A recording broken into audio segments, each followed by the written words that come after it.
this meeting to order. The regular meeting of the Nevada City Council to order. Today is Wednesday, March 26, 2025, and it is 5:30 p.m. Let's see. Do we immediately go to closed session, or, yeah, we don't do the other stuff? We do the, comment announce on- what it is, just the one item, conference with real property negotiators for 325 Spring Street, and then any public comment, and then we can leave. Okay. Where is it? I don't, let's see, I do not, okay. Oh, there's the five. We will have one closed session item. I was looking at the wrong. Sorry. I was looking at return to open session. Okay. I'm there. I'll keep it together, Dean, don't worry. Today is Wednesday, March 26, 2025. It's 5:30 p.m. We have one closed session item, conference with real property negotiators for 325 Spring Street. We'll take any public comment on the item and then recess to closed session. Seeing no public comment, we're going to go to closed session. Let's do it.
Excuse me, we're going to call back, we're going to return from open session, call to order. Good evening and welcome, regular meeting of the Nevada City Council. Today is Wednesday, March 26, 2025, and it is 6:30 p.m. Let's see, I would ask Councilmember Fleming to read the land recognition. Happy to do that. We acknowledge that the Nisenan people are still here among us today, though nearly invisible. We understand that we are on Nisenan land that was never ceded, and the original tribal families have yet to recover from the near genocide of their people. As a resident or visitor in Nisenan land, we support the Nevada City Rancheria Nisenan tribe in efforts to stabilize their people, as well as their campaign to restore federal recognition. That is the future. Thank you, Councilmember Fleming. Vice Mayor Klein, would you lead us in the Pledge of Allegiance? Yes. Thank you.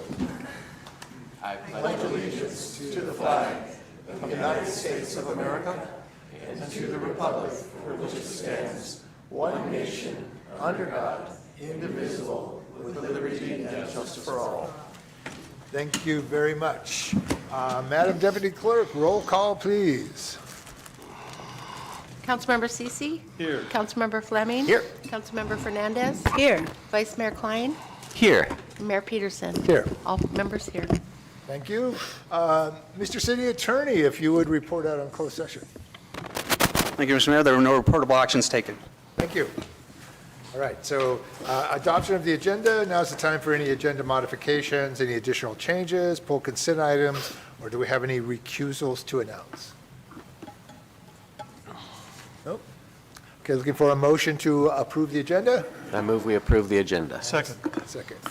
Moved by Vice Mayor Klein, seconded by Councilmember Cece. No presentations. We'll now move to public comment. And tonight, Government Code Section 59454.3 provides that any member of the public may address the city councils on matters not on the agenda that is within the subject matter jurisdiction of the city. Brown Act, with limited exceptions, does not allow the council or staff to discuss issues brought forth under public comment. Any public comment on items not on the agenda? Excellent. Seeing none, we will move on. Okay, we're going to go to the consent agenda. All items listed under the consent agenda are considered to be routine in nature and will be approved by one motion. There will be no separate discussion of these items. Before we take action on the consent calendar, we will hear any public comment on consent calendar items only. Do we have any public comment on consent items? Okay, seeing none. Looking for a motion and a second. I move that we accept the consent. Second. Moved by Councilmember Cece, seconded by Councilmember Fernandez. I was going to make one comment, I'm not pulling anything, but I think the bridge project, the reuse of an old bridge project is just really great.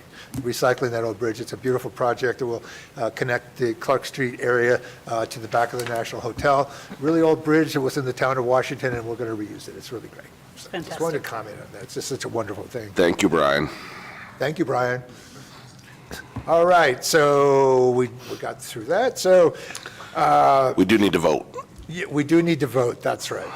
So approval, yeah, we got first and a second. Roll call, please. Councilmember Cece? Yes. Councilmember Fleming? Yes. Councilmember Fernandez? Yes. Vice Mayor Klein? Yes. And Mayor Peterson? Yes. Motion carries 5-0. All right, so, all right, we're going to move to the business part of our agenda, and tonight we have consideration of a presentation on the joint County of Nevada City and County of Nevada and City of Nevada City Courthouse Reuse Report. And here tonight with this is the Nelson Consulting Company, Tricia Tilston from the county, and we're going to receive a report and consider making a recommendation to the Nevada County Board of Supervisors. So we'll turn it over to Nelson Consulting, unless you'd like to introduce. No, that's perfect. We're going to bring them in. Three of them are coming in as panelists on Zoom. You'll be able to see them hopefully on the TV, and they'll be able to share their screen. But I would like to invite Tricia Tillotson from the county to come up in case you have any questions of her. She's been leading the charge on the county's perspective and really been helpful in keeping us all. She's the cat herder of this project, and so been amazing at doing that. So She's good at that. This one's not coming. what's up? This one's not coming over. Oh, he declined. Feel free, if you'd like to say something. David and Dina and Greg hopefully coming over. Thank you for having me. I don't know if this is on. And really appreciated the process and the involvement from Nevada City. I think it really made for a very good report.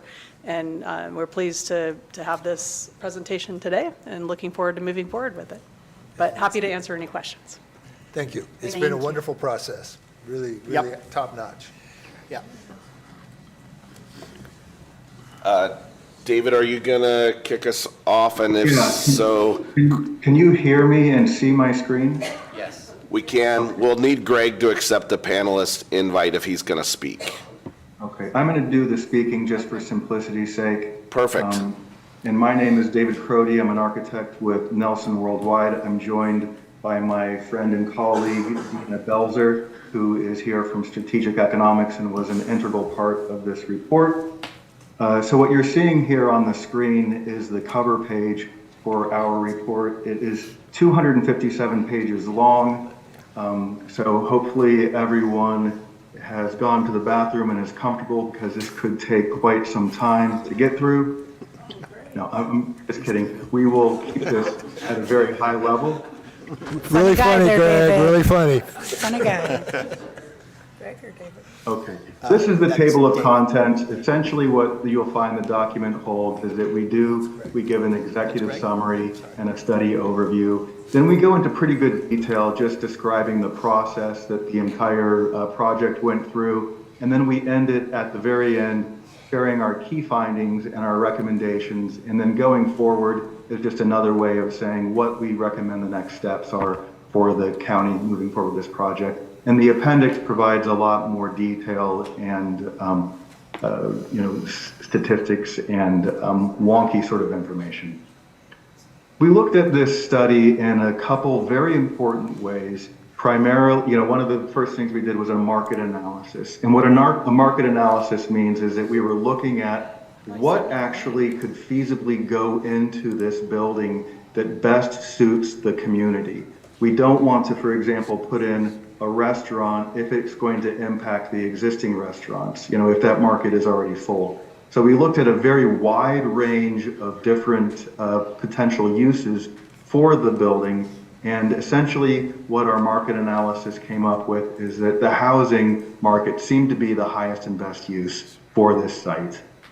We did hear from the community that there was a great desire to have some sort of community use for the building. So we filed that away, but we did not find anything during our study that would fulfill that category.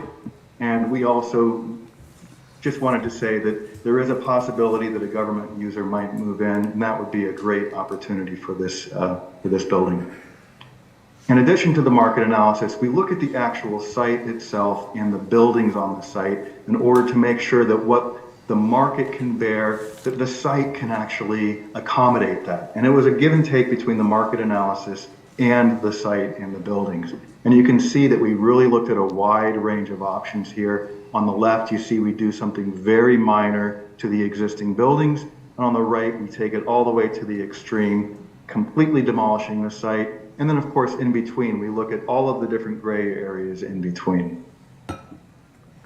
During the study, each one of these actually went into a pretty high level of detail as to how many units it could support, what it would look like, how many bedrooms, etc. And what this does is it allows us to complete our market analysis in terms of, what value this project can bring. And the other thing is that we're able to come up with a high level cost estimate for what this is going to cost. And that is essential for us to determine how feasible this is. You can see in this graph here, the green bar, it shows, and this is just a diagram, but it shows this is the market value of the site. And so on the right, the amount of the costs, it needs to equal at least that market value in order for it to become feasible. So this includes, the cost of the land, the hard costs, which would include things like any demolition and construction. Soft costs, this would include, things like financing and, other soft costs. And of course, the investment return. Everybody who is going to be investing in this needs to actually have some sort of return on their investment, or the investment dollars will go someplace else. They need a fair return. So we looked at each one of the different options under this lens of what was the cost of this compared to the value. And it became very clear to this team that, you know, some of the more ambitious ideas just did not pencil out. But there were a couple things that came to mind that actually did come close to penciling out and are absolutely worth further investigation. One of those is reusing the annex building. The other one is to replace the annex building. So with that in mind, our recommendation in this report talks about dividing the site into two separate pieces. The left side where the courthouse lives, this could be, it just needs to be stabilized for now. And it would have a potential reuse, hopefully for the community, you know, a community value. But the annex side, the side on the right, it has real market potential. It could be used for housing, either replacing it or doing some sort of renovations.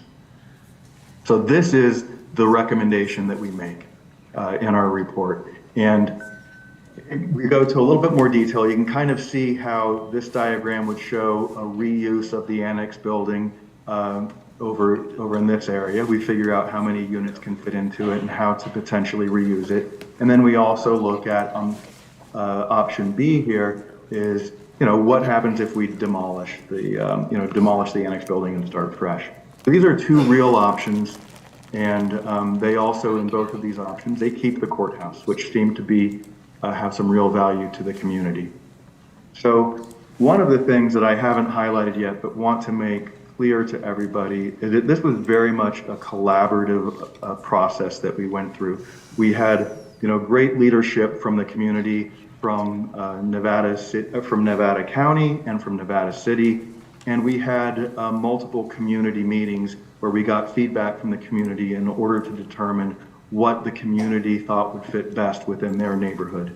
And so even though our, you know, Strategic Economics and Nelson's name is on this report, this really was a report that was done with the entire community. We do want to point out that there is going to be hard work ahead. This is not going to be easy to move forward, but, you know, judging from the folks that we did work with on this project, we feel as if you're in a really good position to do this hard work and to successfully complete this project. I want to thank the community for their, you know, for being so active in this. They were very active at our community meetings. They really care, and they were open-minded and smart. And so when you have all of these pieces together, it makes a more rewarding project for us to do, but even more importantly, we end up with a better product at the end of the day.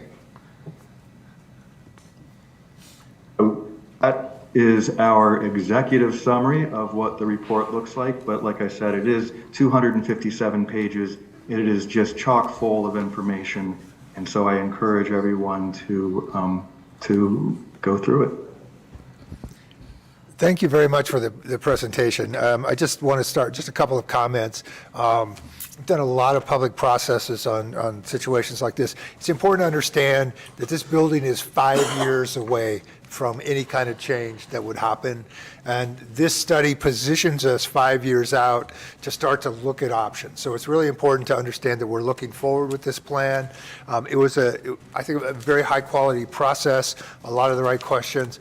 No matter what happens here, as a community, we learned a lot from each other about housing in our community. So it's been a very, very valuable process, one way or the other. So I think Councilmember Fleming and I were set on this project all the way through, and thank you, Councilmember. I think you would agree it was a wonderful process. Amazing process, great people. The collaboration with the county is just stuff that you dream of, so. Yep. So at this point, we'll open it up to public comment. Anybody like to comment on the report?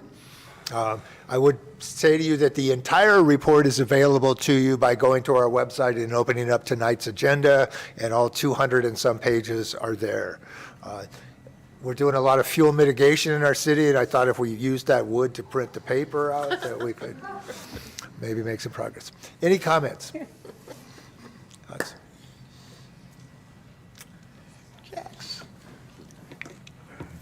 Good evening. Thank you. as a part of the process, I do want to say thank you. I think that there were times when I got a little emotional because I definitely have strong feelings about the courthouse facade. I feel like that they heard that, and they heard a lot of the other comments that we made about potentially making it mixed use. I remember when Daniela brought up a wonderful idea about making it a artist space, and I thought that was such a great idea, and that kind of sparked my imagination of the different possibilities for the courthouse side. But I love the idea of making the other housing. So just thank you for the process.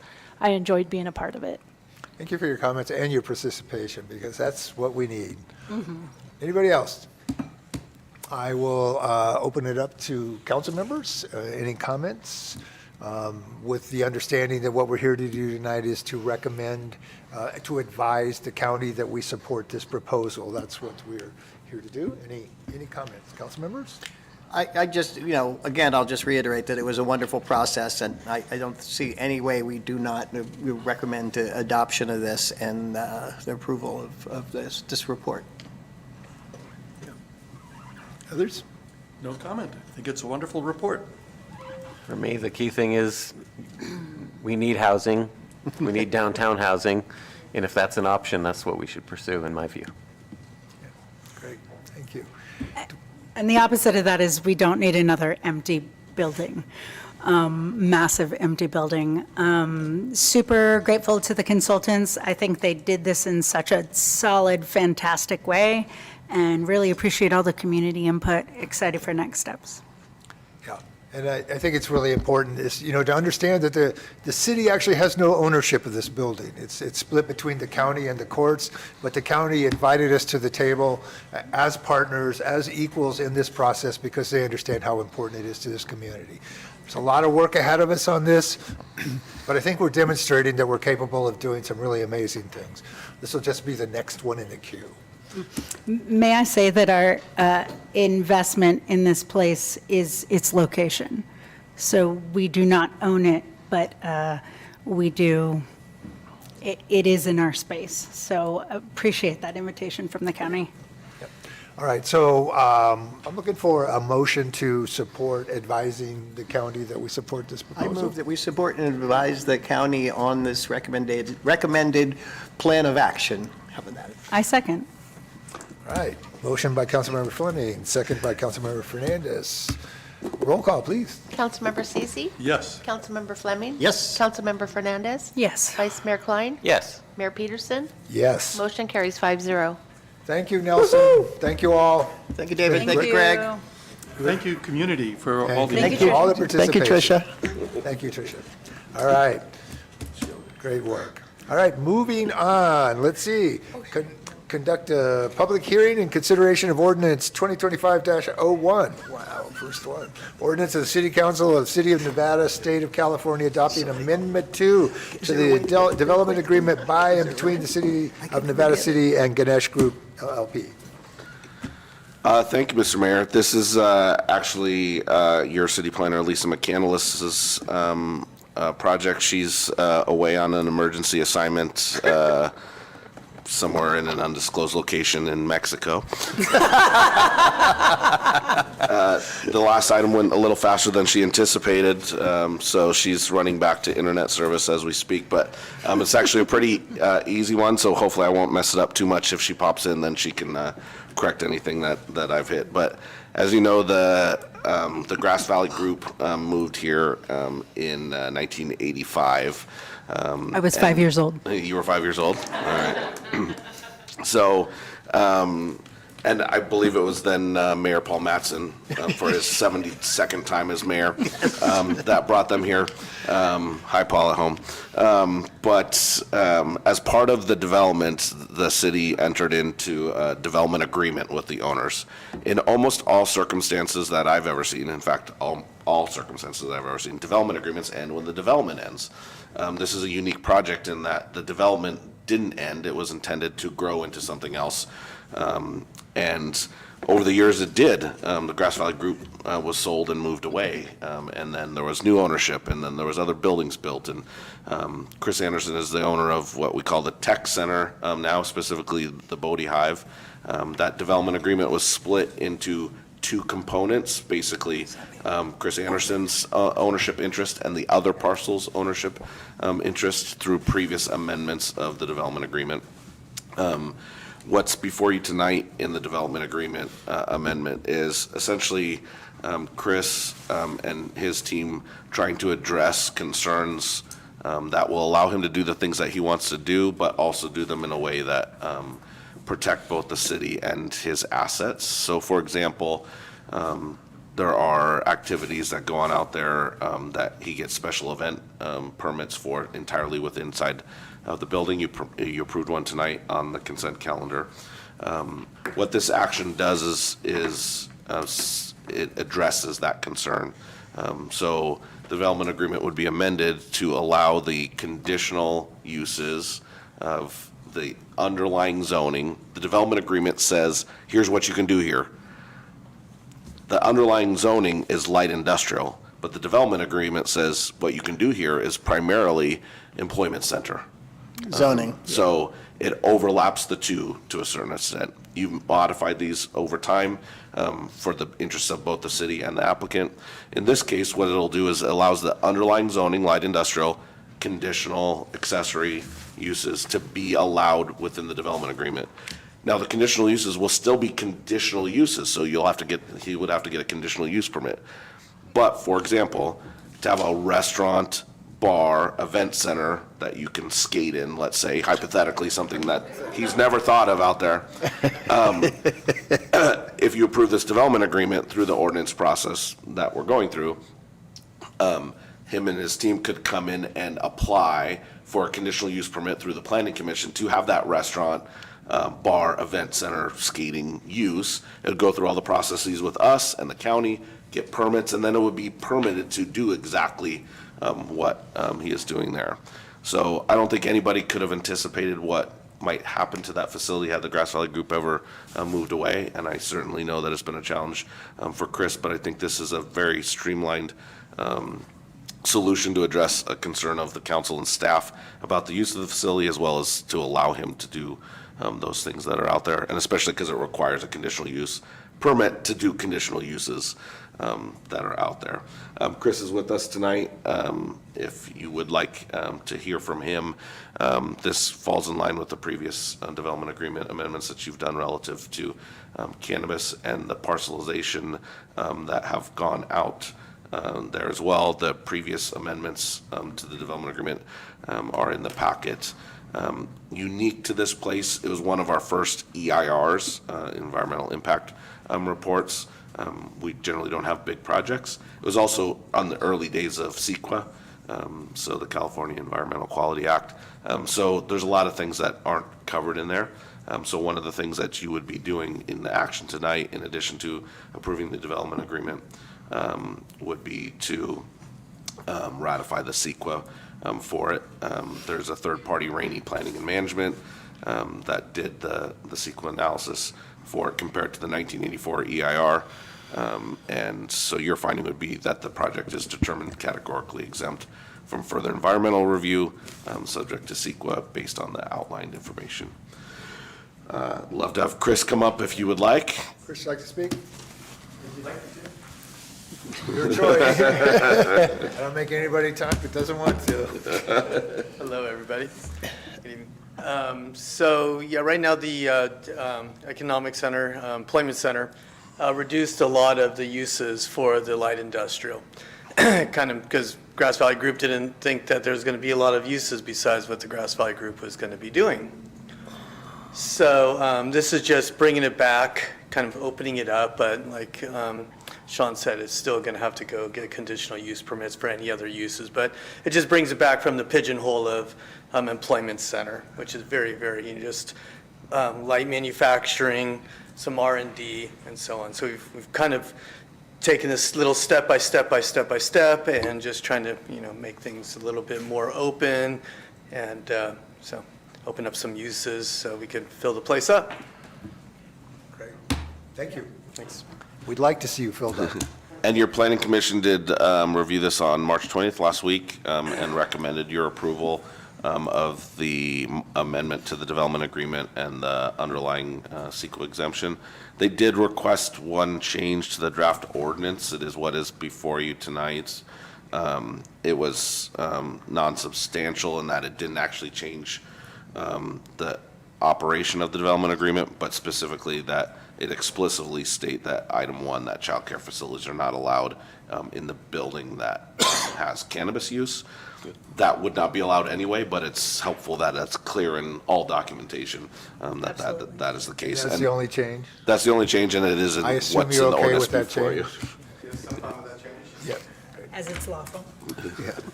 yeah, it's a law, right? So since this is a public hearing and an ordinance, it'd be appropriate to conduct a public hearing, take the public input, of course, bring it back to the table. When you're done, this amounts to first reading. We would bring it back to you at the next council meeting on April 9th for second reading. And this isn't what we call an uncodified ordinance, so it doesn't go in our municipal code with a number that says these kind of things, but it still is an ordinance and how we have to adopt it.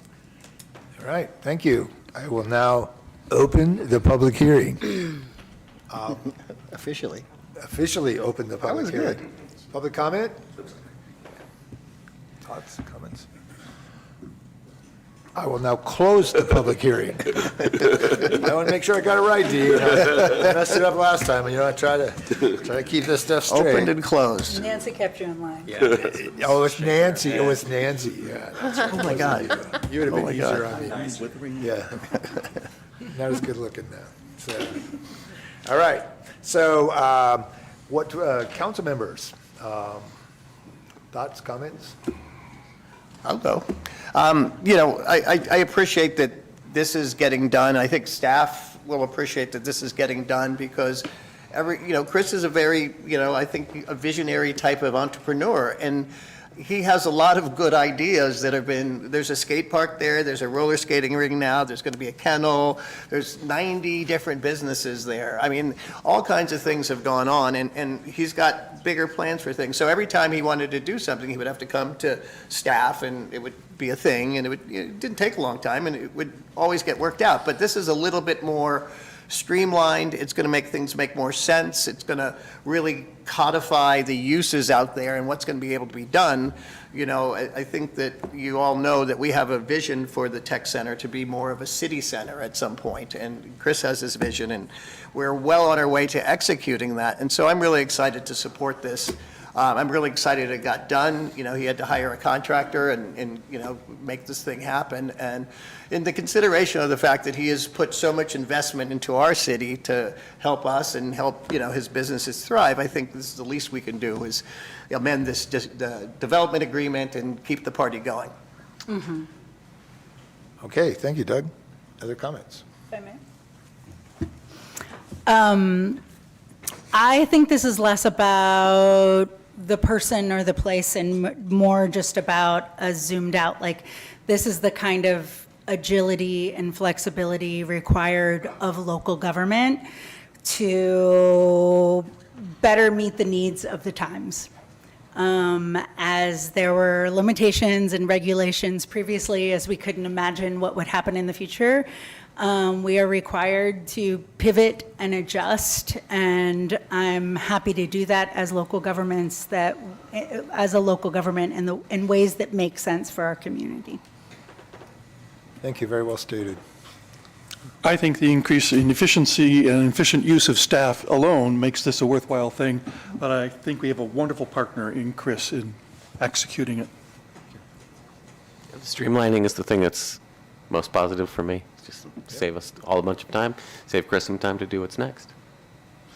Yeah, I often refer to myself as a process person, and this is really a beautiful process cleanup, which does create that flexibility and the nimbleness needed to be innovative and creative, so totally support that.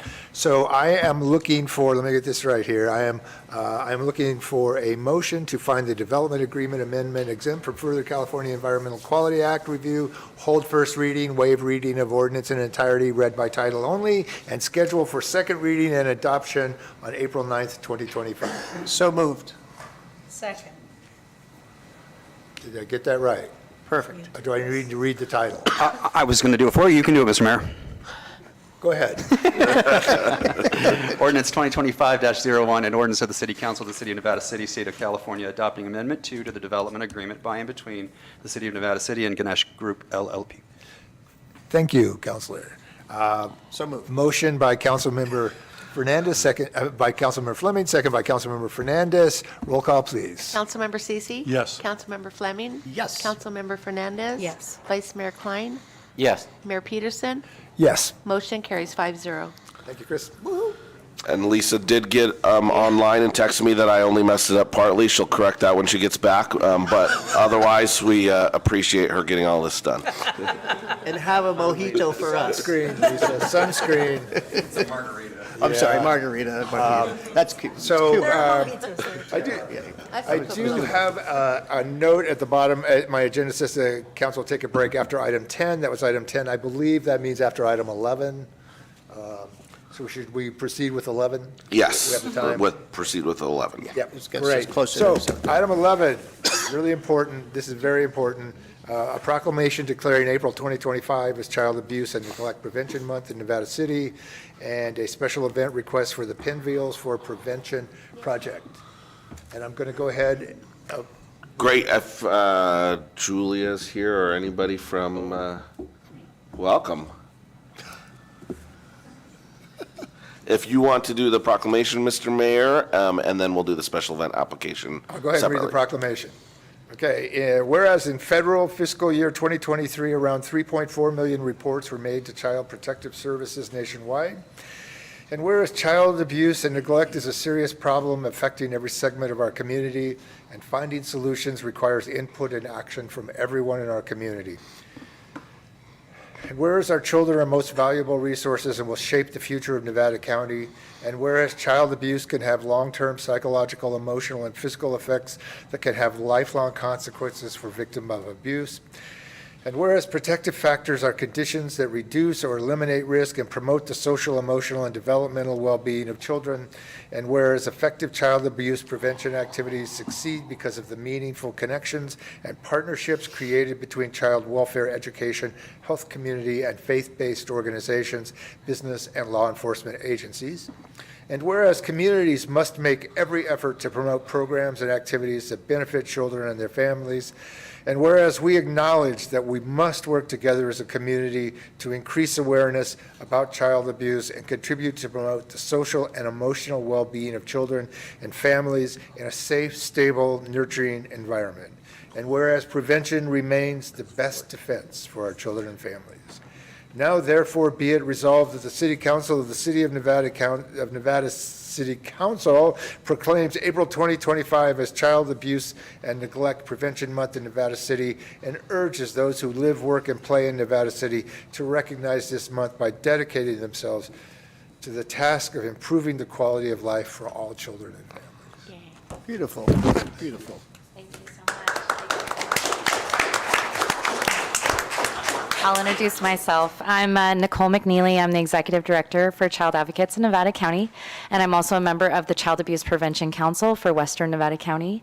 I just want to say thank you so much for taking time and also effort to recognize this national campaign. This is actually the first time that our community has done a pinwheel prevention type campaign for the month of April.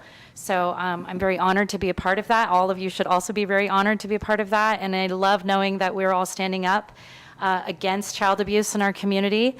How you'll see that is that we will have a wonderful display on Argyle, and we're also hoping to have some pinwheels throughout the community, both Nevada City, Grass Valley, Truckee, and the county. So thank you again for making this priority and passing the proclamation. And I'll just leave you with that, the children of today are the members of your community tomorrow. So thank you for caring about them. Thank you. Thank you.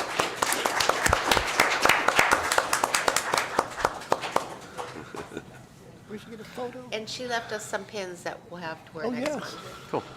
Beautiful blue pinwheels. And as far as the special event goes, the planters on Argyle that were beautifully decorated by Miriam Morris and some others, but mostly Miriam, as we know.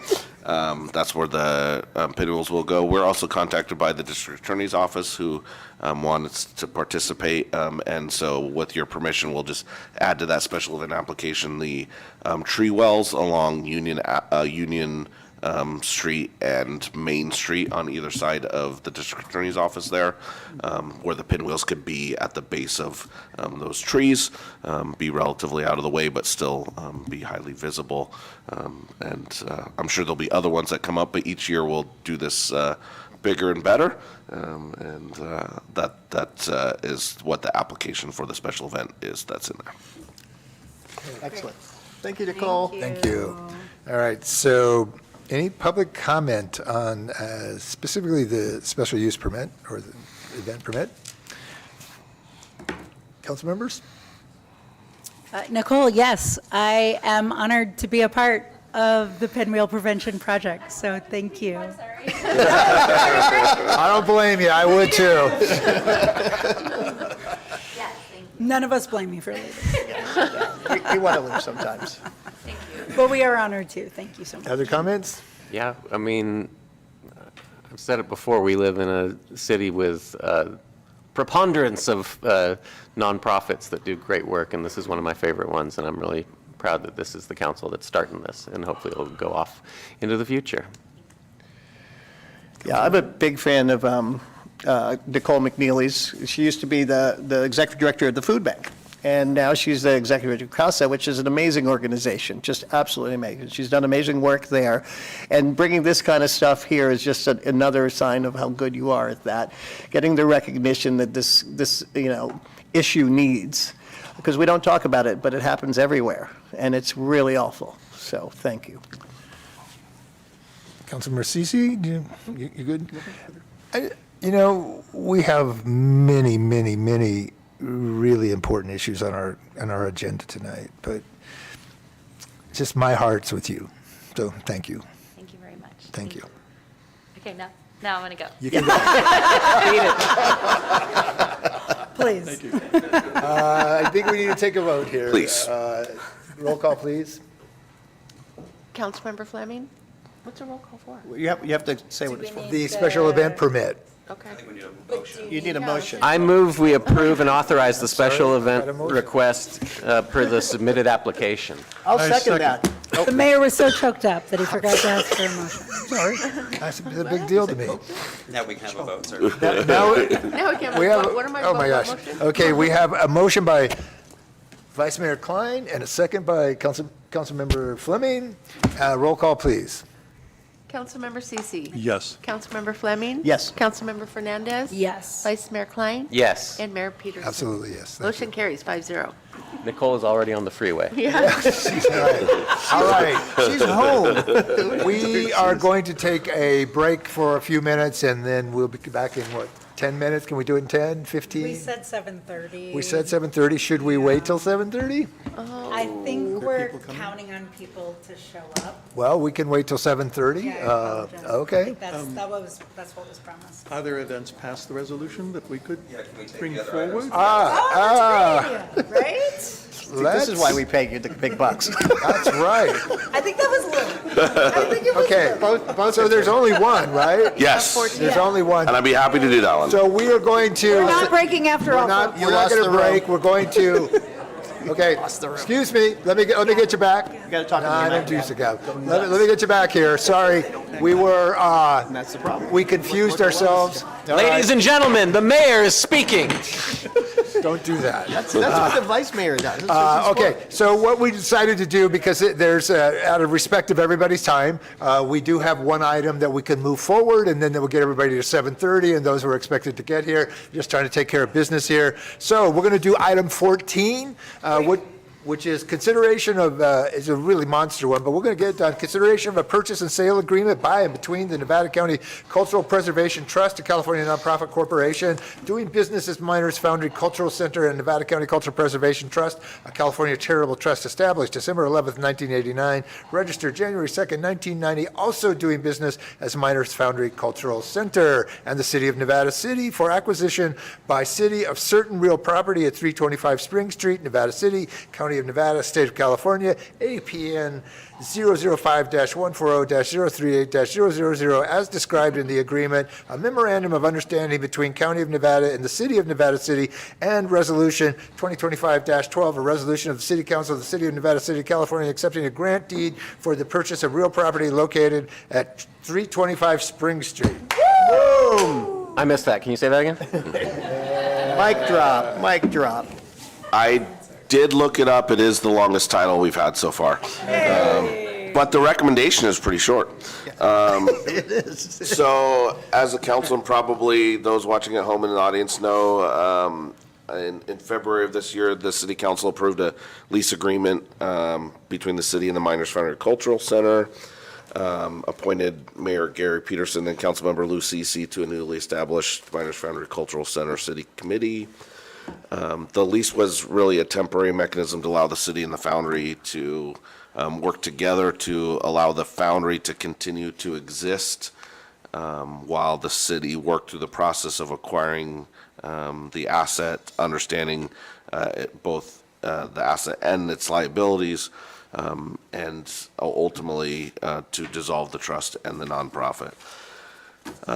We jumped into that boat not that long ago, and for a myriad of reasons, the foundry just wasn't able to continue under its current configuration. Not surprising, still unfortunate, but not surprising. They lasted much longer than many other equivalent kind of community center, cultural center, arts venues did, especially coming through COVID. It's very challenging. Really appreciate everything that they did do to get this far so that the city could help and make sure that there will continue to be a foundry there. So at the March 20th Foundry Board meeting, they unanimously approved the purchase and sale agreement that's attached to the staff report. The city will, under the agreement, take on the assets and continue the operations of the facility, including honoring all of its bookings. The city will also take all the liabilities of the nonprofit and the trust and merge them into an operations plan that ensures profitability of the facility at or above the level of public investment. In your mid-year budget action, you approved a separate fund that's referred to as an enterprise fund for the Miners Foundry. You did seed money in that fund that are city funds to be used in this transition period, with the understanding that it's essentially what we call an internal note. So that fund will have to pay back the city for its investment. It's a short-term investment, and then the city will operate it in a manner that it does not lose money in its operations. This purchase and sale agreement also includes that the city will, in the near term, in the next couple of weeks, take on the employment of all of the employees that are currently there at the Miners Foundry. They will become city employees to allow seamless transition of the operations over there. They're the heart and soul of the facility. They're the ones that work every event, that serve you drinks at the bar, or open and close the doors, or sweep the floors, or make the lights work, or have the sound amazing as it does in the facility. So a condition of that purchase and sale agreement was that the County of Nevada waive its interest as a listed beneficiary in the foundry. That action was approved by the Board of Supervisors yesterday. It included the attached MOU to the staff report, and that MOU outlines the things that the city will do and the county acknowledges to protect the historical significance of the building. Notably there, we're committed to maintaining the building, improving its overall condition, pursuing the outdoor dining and cafe that the Foundry Board had a vision for, and adding air conditioning to the building. And from the historical perspective, although it's listed on many places, it is not individually listed on the National Register of Historic Places. The city will pursue that. Fortunately, some wonderful volunteers have done all of the work, the heavy lift really, to get that application in, so we really do appreciate that. In order for the city to acquire ownership of this property, or really any property, you have to adopt a resolution accepting a grant deed. So that is the attached resolution 2025-12 that meets this requirement. So with that, it's been a short but intense process to get here. It'll be an equally intense process for the next month or so to make this transition fully work. For the outside observers, nothing should change. The weddings will still happen, the bands will still be on stage. If you like doing drumming on Wednesday nights or playing Dungeons and Dragons, that'll still happen. Ecstatic dance? Ecstatic dance as well, and all those other wonderful things that occur there. And over time, with the guidance of the council, we'll be adding community value programming for those that came to our event earlier in the month at the Miners Foundry. Wonderful input from the community, and I expect we'll be soliciting more input as we go. I won't be able to get you to your 7:30 break, but I would I would request that you approve this action tonight and let us continue to honor the commitment that the council graciously made to partner with the Foundry to make sure that the Foundry, in whatever its configuration, will always be of service to this community. It wasn't always the Miners Foundry Culture Center. It was the AVM before that. It was an actual Foundry before that. And before it was in this building, a year before it was in a building that was directly behind the National, and then it burnt down and they moved it over here. The burnt down part aside, we want to make sure that it stays something of value to this community in perpetuity. Great. Thank you. We're going to go ahead and open up public comment on this item. Anybody who'd like to speak to this item? You're all saving it up, okay. I'm going to turn to my colleague, Lou Cece, he was my partner and the subcommittee that did this work. First of all, I want to acknowledge that we very sincerely honor the efforts, the valiant efforts of the trust and the nonprofit to keep the Foundry going through very difficult times. And we also take very sincerely and seriously the wish of the people that the Foundry not only survive, but flourish. What we have before us is the nuts and bolt of how we're going to do that. But more importantly, we've captured, I think, the heart and soul of what the city wants for this building.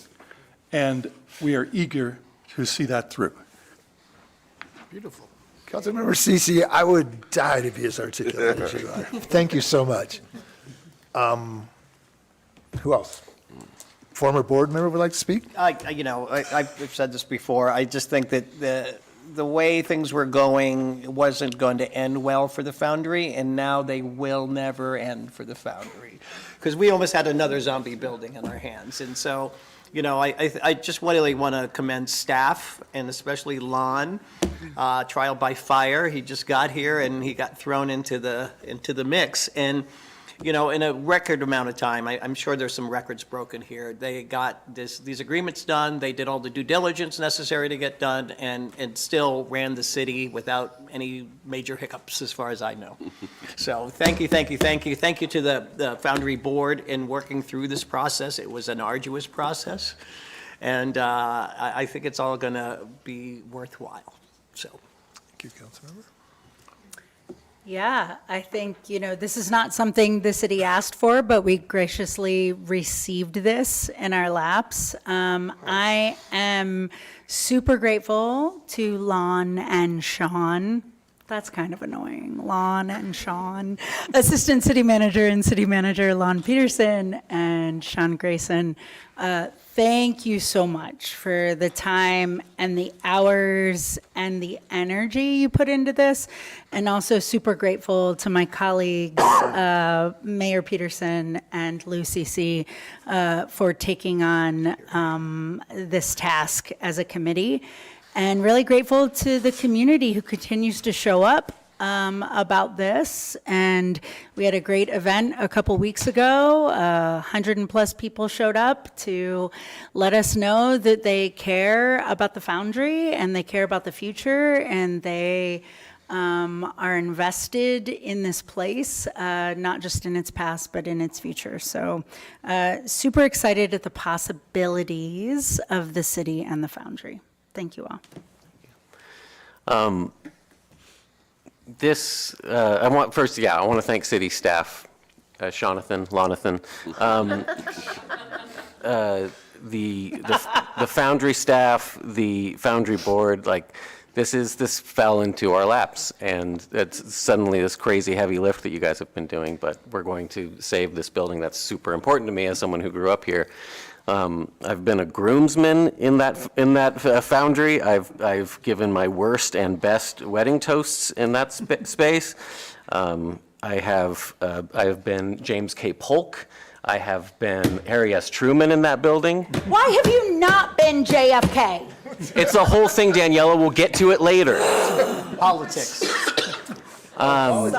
The politics of the marching president. My ridiculous high school band played in there. My adorable, I was in my 20s band played there. The elderly band I play in now has played there as recently as November. It's an important place, Sean. That's what I'm trying to say. Can you say the name of your high school band, please? Dean, Golden Showers? Is this allowed? Sure. We were called Batical Turbo Radness. Thank you. Which means it's taken, so back off. That's a super important space to me. One of my first memories of living in this community was my big brother playing Edmund in The Lion, the Witch, and the Wardrobe at the Miners Foundry. And that's important because my brother's a sweet man and Edmund's such a little turd. He did a great job. So I am thrilled to actually be here in this moment where we're doing something for this building that's done so much for the whole community. Nice. I think I'm done. Yes, you are. But you're still not JFK. Yeah, there's a lot about this. We began in 2020 to rebuild this city because it was not in alignment, in our estimation, with the values of our community, with the community. There was a bad misalignment. It took us a long time to fix it, but we created an organization that in 2.5 months could take something and transform the entire relationship and ensure the future of what the community has let us know is a critical piece of infrastructure for our community. I'm very proud of the organization that we have built, with the staff that we have hired and the skills that they bring that allowed us to do this. I have worked for many cities and many places, and I have never worked for an organization that could be this nimble, this agile, and this much in alignment with the community that it serves. If any of you were at the Foundry when that meeting was held, I think that the most important thing, we found out what we need to do with this building, but we also realized that we were completely in alignment with the values of our community and the actions that we were taking. And that is so important. I talk a lot about what we have as each other, and here we are tonight, and we go forward. Next chapter for the Foundry. But we're going to do it. We're going to make sure it works. It's going to be more vibrant, more useful, and it's been really quite a journey, but something that's so important. And I talk about frequently that our job is to serve the public health and safety and interest of our community. And we've got a lot of thanks for doing this, but what we're doing is doing our job by doing this. So thank you to staff. Lon, we threw him in the deep end of the pool, and he's still breathing. So thank you all, and this is a really big deal, and we're very proud of the work that we've done, and it really is about serving our community. Motion. Mr. Mayor, I'm trying to get you to 7:30, so I'm going to nitpick and ask for 3 separate motions here. Oh, 3 separate motions. We can also take a break.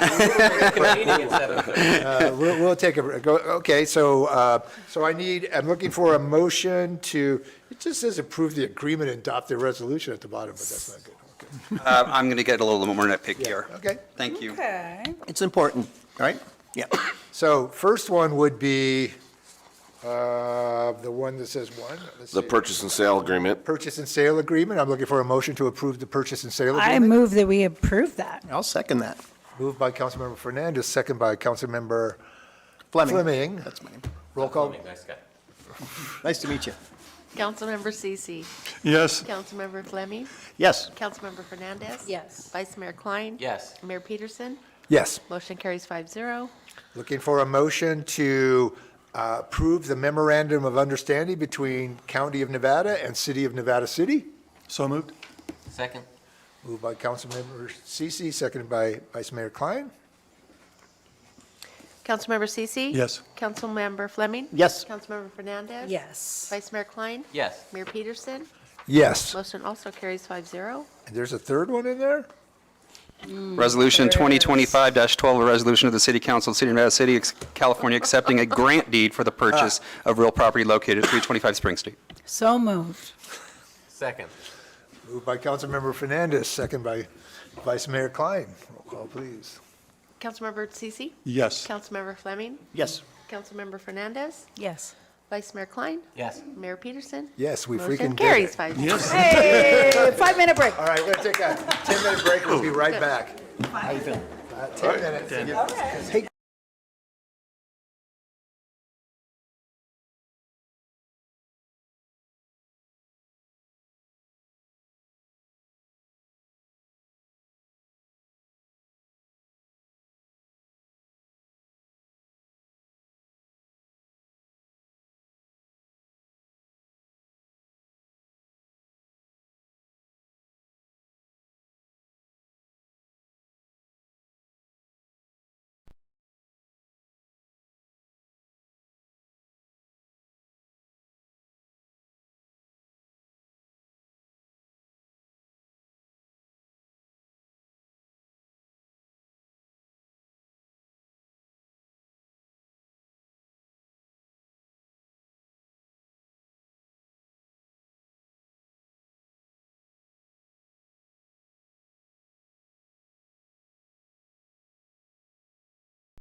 to order, please. That's us.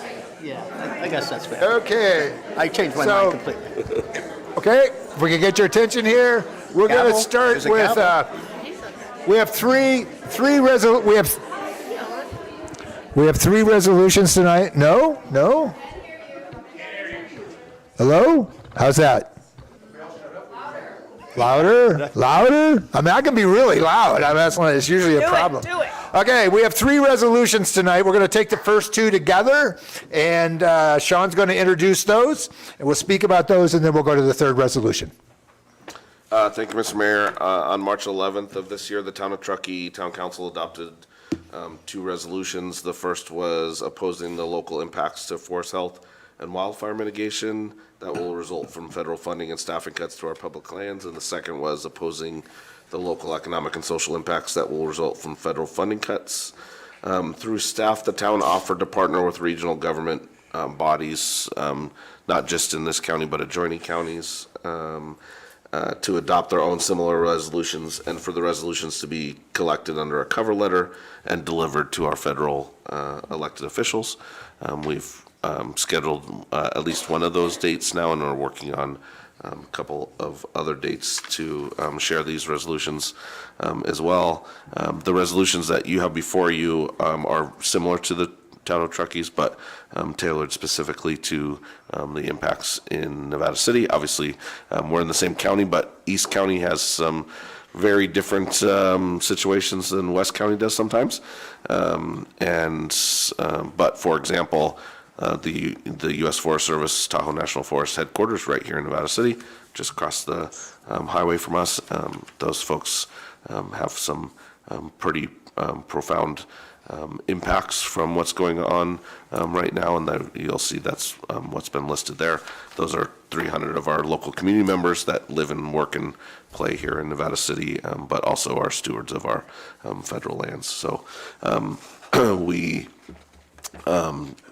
both of those resolutions are tailored specifically to Nevada City. We'd request that you approve the resolutions and direct that we work with the Town of Truckee and the others that are interested in delivering those resolutions. The Town of Truckee is leading that effort, and Mayor Peterson has offered for Councilmember Fernandez to serve as his proxy in the delivery of those resolutions. And that is all I have on this item, Mr. Mayor. Okay, I realize I failed to read the titles of the resolution, so I'll go ahead and do that, and then we'll open it for public comment. So we're considering Resolution 1, 2025-09, a resolution of the City Council of the City of Nevada City opposing the local impact of forest health and wildfire mitigation that will result from federal funding and staffing cuts to our public lands. And 2, a resolution 2025-10, a resolution of the City Council of the City of Nevada City opposing the local social and economic impacts that will result from federal funding cuts. We will open this up for public comments, 3 minutes each. You're waiting for the next one. Okay. Okay? All right, I'll bring it back. Do you want to just give it a moment? Okay. We're looking for, what, public comment? Any public comment on these two resolutions? If you have public comment, please come to the dais in the front. We're happy to hear from you. It's Aaron Minette. Hi, Aaron. All I want to do is thank you for doing this. You are awesome. Thank you, Aaron. You taught us. You taught us how, Aaron Minette. Thank you. All right. Then comments from council members. I'm very glad that Truckee started this, and I am very proud of our city of picking up the baton and moving it forward. You know, yeah, I was just talking with our wonderful city manager, and, you know, I'm realizing that, you know, I've been able to vent to my friends and family and about what's going on, and, you know, I have friends in D.C. and Washington and in New York and some of the big metropolitan areas that are seeing a little bit more impact than we are. We're definitely getting impacted by it, but you know, it's really we need a place to sort of tell people how we feel, and I think this is a good embodiment of capturing some of that angst and energy and anger and fear. So I appreciate that we're doing this. I was a little conflicted at first, but then I realized that, we're already impacted as a sanctuary state and things like that. So anyway, I'm not going to go on, but I think this is a great resolution, so thank you. And thank you, Lou, for your rant. We're taking on the first two. That's the next one. Oh, we're okay, talking about. okay. I thought we were doing them all together. Items on the agenda. Well, okay, so wildfire is really important. Thank you. I actually worked on the grant that we did for Little Deer Creek, and we had a planning grant. We're waiting for some implementation dollars there, too, and I really appreciate that we're making this effort to talk about, the importance of fire, the forest crew that we have here. I was having dinner with a guy who got downsized from the Forest Service, and then he got rehired, but half of his friends didn't. So it's still dire over there. So anyway, I support this no matter what. Thank you. No matter what it says. Yeah, I got friends who work in the Forest Service, and thankfully, to my knowledge, none of them lost their jobs or had to be hastily rehired when people realized the effects of what they were deciding to do for no reason. But friends of theirs did have that happen to them, and we are so vulnerable here. The idea of people who don't know what they're talking about deciding to get rid of people who do is maddening.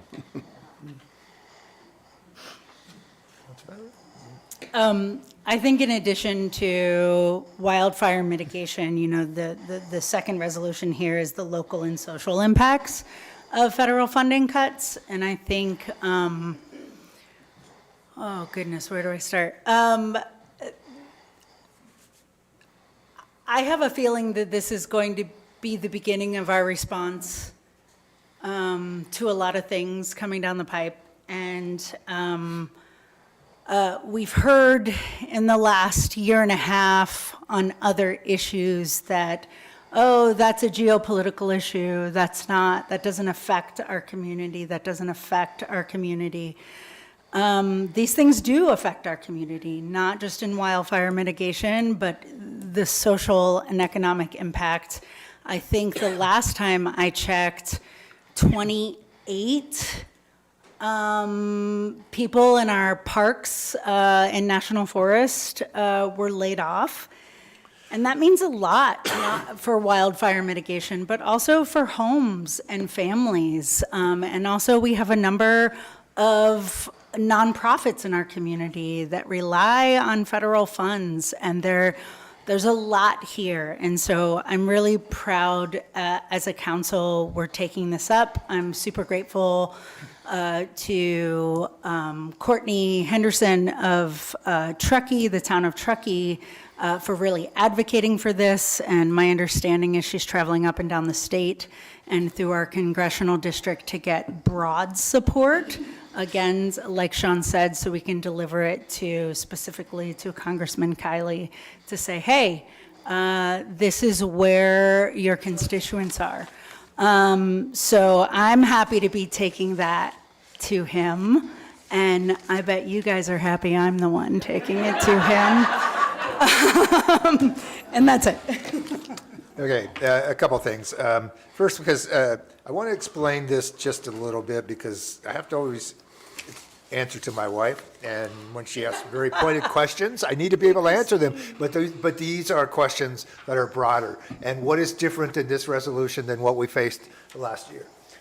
And it wasn't until Daniela taught me and showed me, and we learned that there was actual impact to people in our community, that I acted. And when it lands in our community, I'm always going to act. It took a long time to understand how that was operating, but we got there. This is so much clearer. It's so much more real. And I have to say that the most important thing today and going forward is how we stand together. We must stand together. It's not anymore about what I think about you or you think about me. It's about the life we're going to face, the world we're going to face. I got a freaking granddaughter, and I'm going nuts, and I'm trying not to go nuts so that I can remain effective in this position and in my life. But one of the ways we can do it is this, and it's because we're here together and we need to keep coming together. The answer is joining together, and I am so happy to be here with you. So thank you. I'm looking for a motion to approve these two wait a minute, might have to do two motions. You do not on this one. I move we adopt these resolutions. I second. So I have a motion by by Vice Mayor Klein and Councilmember Cece. Roll call vote, please. Councilmember Cece? Yes. Councilmember Fleming? Yes. Councilmember Fernandez? Yes. Vice Mayor Klein? Yes. And Mayor Peterson? Yes. Motion carries 5-0. Yay. All right, this brings us to item 13, consideration of a resolution of 2025-11, a resolution of the City Council of the City of Nevada City in support of our immigrant community and affirming our city's core values. And I'm going to open this up to Councilmember Fernandez and Councilmember Cece, who worked on crafting this, to present it. Excellent. Thank you so much. I'll get us started, Yes, Lou, please. if that's okay. Before we get started, I would like to invite Lolo Stone and Jocelyn Zorate to the table here to join us.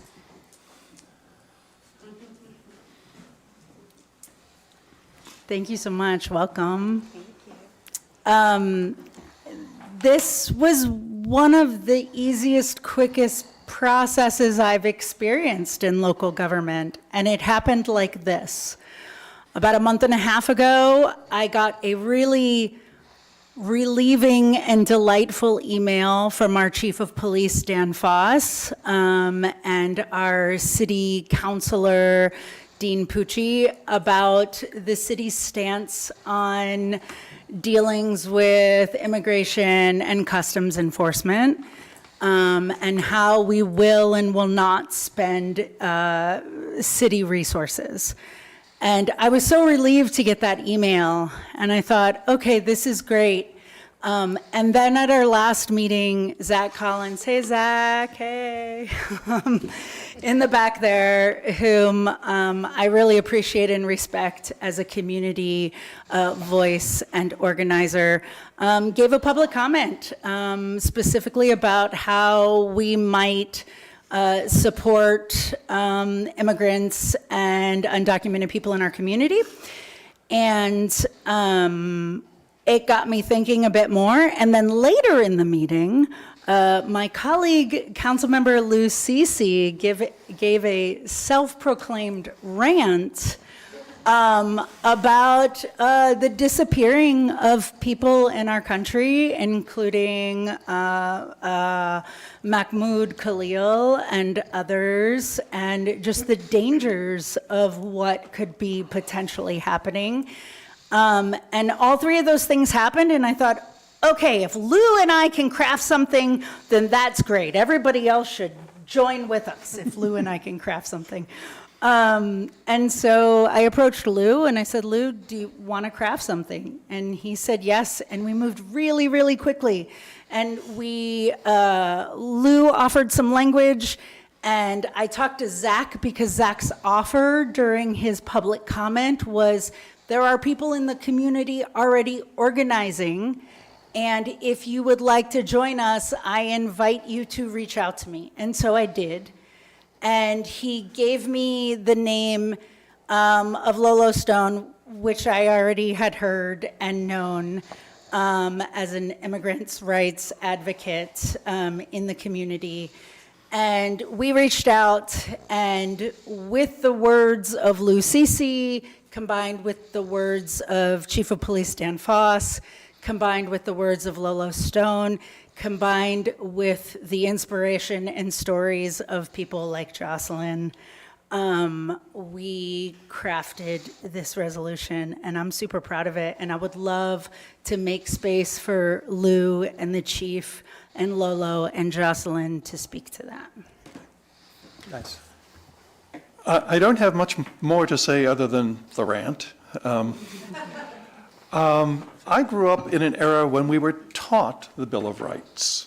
It was part of our high school education, our civics education which now also seems to be under attack. But what I remember is that President Franklin D. Roosevelt boiled those rights down to 4: freedom of religion, freedom of speech, freedom from want and freedom from fear. And it seems to me that two of those are under direct attack now, and we have to stop that attack. Thank you, Lou. And this right now is, from Lou and I, is a bit more about the process. And then after the chief and Lolo and Jocelyn speak and we hear from public comment, Lou and I will have more to say.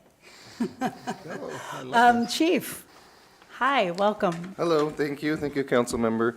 Obviously I'll make myself available for any questions about our policy and philosophy of policing regarding immigration. I think the resolution was really well drafted and written. If I had to say something now that I could just make it very, very clear, I just want to emphasize very strongly that whatever you're in our community for, whether you live here or you're visiting or you're shopping or vacationing or just passing through, your immigration status, your race, your religion, your creed, all those things do not matter. You will get the same level of service from us. We are here to serve everybody. Everybody. None of those other things matter at all, and we're here to protect everybody. We'll never ask for immigration status. If you need help, if I left everybody in this room with one thing, is if you need help, I don't care who you are. I don't care where you came from. I don't care what your thoughts are. I don't care where you were born. If you need help, call us, and we're going to come to help you. That's our job, and that's what we do, and I take a lot of pride in that, and nothing else really matters. So, again, if you have any questions, I'll freely answer them, but I think that's it in a nutshell of where we're at on this issue. Thank you so much, Chief. And just to be clear to my colleagues who will be voting on this tonight, all of the language about law enforcement and actions came directly from the email from the chief and Dean Pucci, Esquire.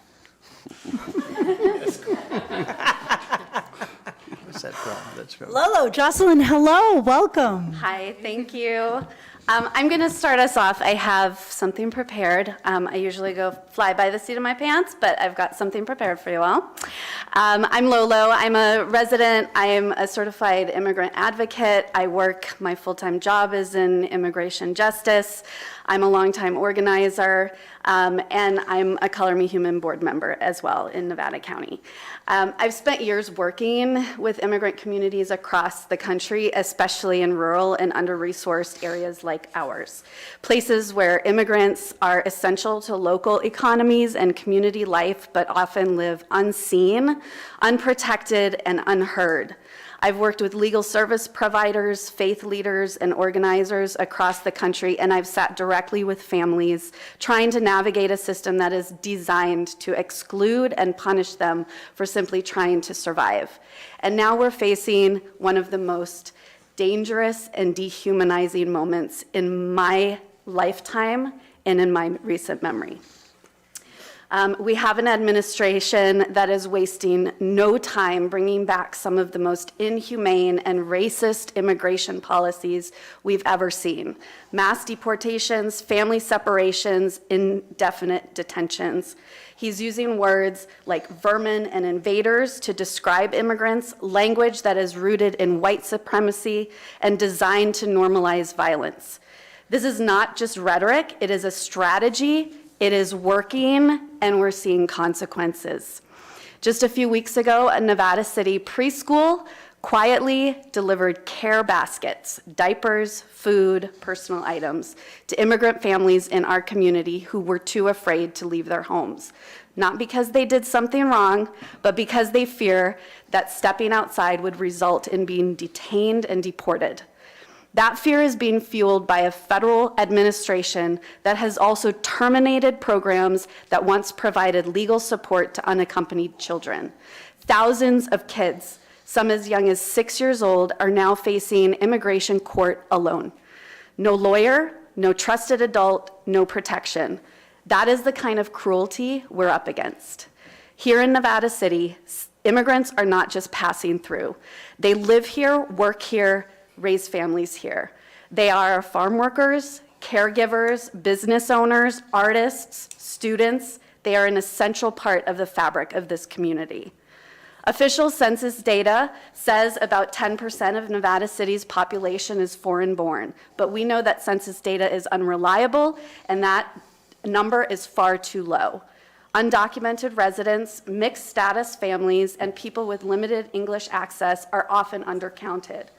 And in today's climate, many are afraid to be counted at all. They stay invisible to stay safe. But we see them. And this resolution is a way of saying we will not let you disappear, not in our town, not on our watch. This is not just about immigration policy, it's about racism. It's about the way hate, when legitimized at the national level, reverberates through every community. It shows up in our schools, it shows up in our housing and healthcare systems, it shows up when people feel unsafe in their own neighborhoods. It shows up when families consider leaving Nevada County, not because they want to, but because they no longer feel they can raise their children here safely. That's why this resolution matters. It acknowledges our history of exclusion, it names our values, and it draws a clear line. Nevada City stands for dignity, humanity, and inclusion. This resolution isn't symbolic. It's a public act of protection. It's a commitment to the people who are most at risk and a refusal to mirror the cruelty rising around us. I urge you to pass it, not just for those in this room, but for the families receiving care baskets, the children navigating immigration court alone, and every person wondering whether they'll be protected or pushed aside. Let's be the kind of city that doesn't flinch in the face of hate. Let's be the kind of city that stands up for real. Now, I'd like to pass it to Jocelyn. Jocelyn is a friend. She's a fellow warrior in this fight. She joined me and another powerful community member, Jamin, on the Breaking Down Barriers podcast last year. If you haven't listened, I encourage you to. It's a raw, emotional account of what it's like growing up Black and brown in this community. Jocelyn is a high school senior at SAIL and one of the most powerful young leaders I know. I'm honored she's here tonight to share her voice with you. Jocelyn, mic's yours. Hey, hi, I'm Jocelyn. I don't have much to say. I just wanted to share a poem that I wrote last year that relates to this because I came from immigrant parents, and obviously it's been a very tough time, I think, especially this past year. So I hope that you can take something away from this. I belong in California. I am a native resident, a Californio. But what does that mean when California was home to everyone? California, the place my parents worked so hard to immigrate to just to get a chance at the American dream. California, the place where I don't quite seem to find a place for myself. A place that makes us feel as unwelcome as a child does on their first day of school, knowing no one. Feeling alone as if the world consisted of bodies that held no one, or maybe just here in Nevada County. My home that feels more like playing hide and seek with my friends and never being found, wishing I wasn't a person of color instead of being proud. Each day reminding myself, this California needs me to behave. This California needs me to excel beyond the expected just to be one of them. Yet it still never seems to be enough. California, the place where the redwood trees, flowing rivers, and green fields still can't seem to influence the people who so carelessly shame us and put us down for not belonging here. California, I hold these memories knowing I can't hold on to what I can't control. Change will happen. California will change. I do belong. Thank you.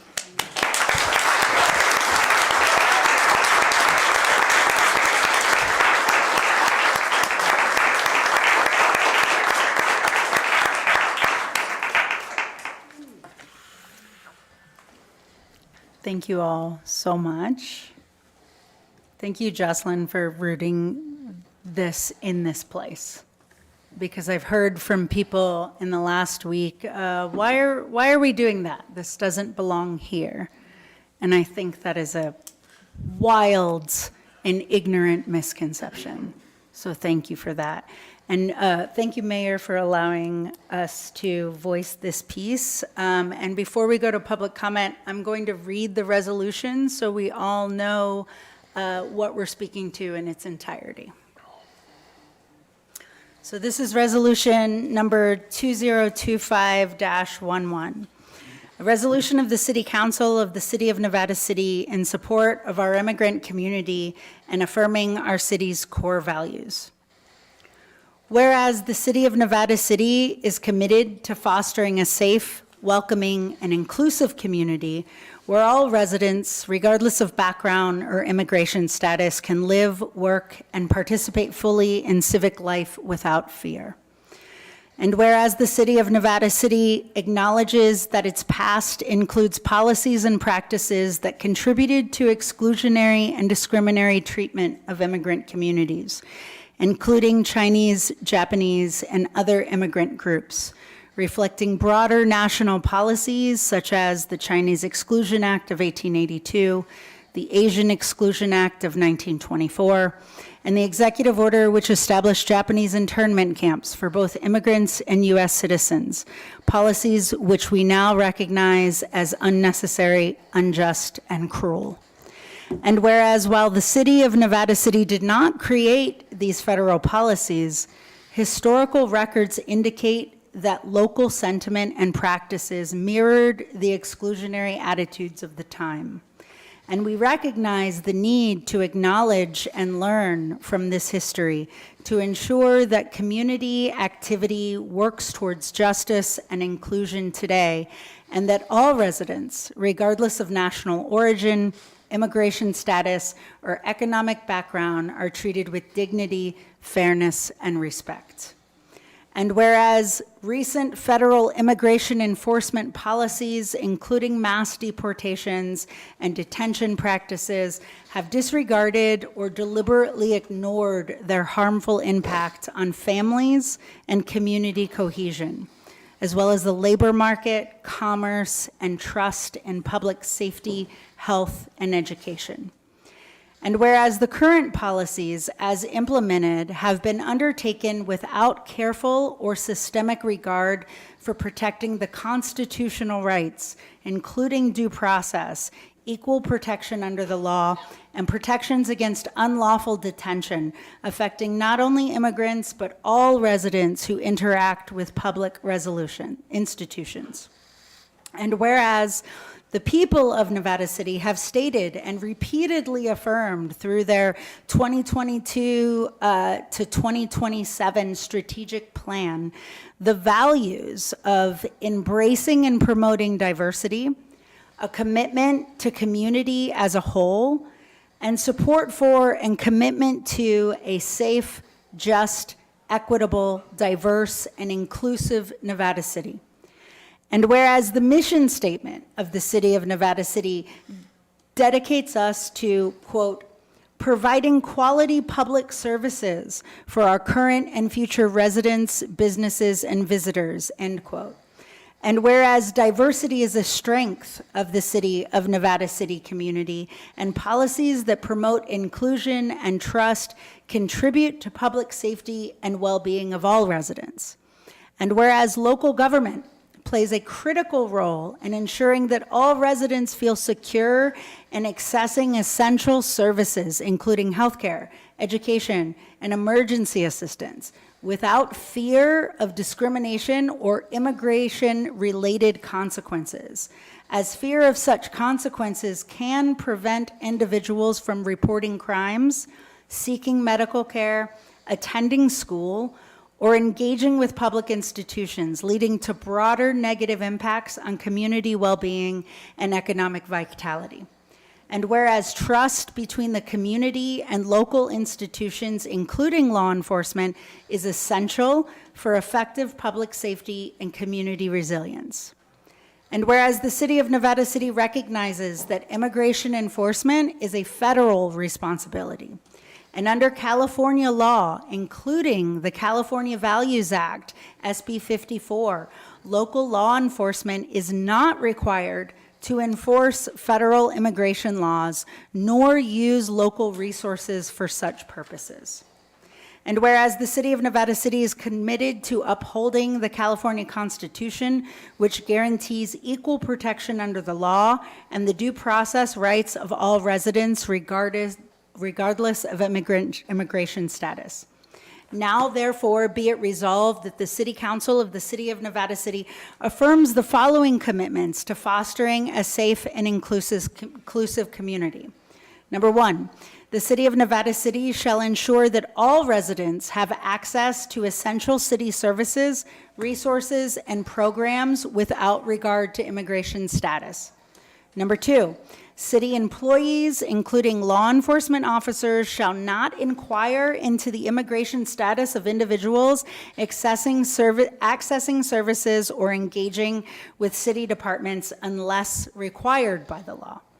Number three, the City of Nevada City shall not use city resources, personnel, or facilities to enforce federal immigration laws unless mandated by a judicial warrant or court order. Number four, the City of Nevada City shall not enter into agreements under Section 287G of the Immigration and Nationality Act, which deputizes local law enforcement officers to enforce federal immigration laws. Number five, the City of Nevada City shall not engage in or participate in civil immigration enforcement actions conducted by federal authorities except as required by law. Number six, no person shall be detained solely on the basis of immigration status or an administrative immigration warrant issued by U.S. Immigration and Customs Enforcement, ICE, or any other federal immigration agency. Number seven, the City of Nevada City shall work with community organizations, advocacy groups, and residents to support and promote policies that protect vulnerable populations from discrimination and fear. And number eight, the City of Nevada City urges our neighboring communities, County of Nevada, City of Grass Valley, the Town of Truckee, and beyond to adopt similar resolutions, affirming their commitment to inclusion, public safety, and the dignity of all residents, ensuring a unified and supportive region for all who call it home. And as written, be it further resolved that the City of Nevada City, through this resolution, affirms the city's ongoing commitment to upholding the dignity, rights, and well-being of all residents, ensuring that our community remains a safe and welcoming place for all, regardless of background or immigration status. That is what is up for debate this evening.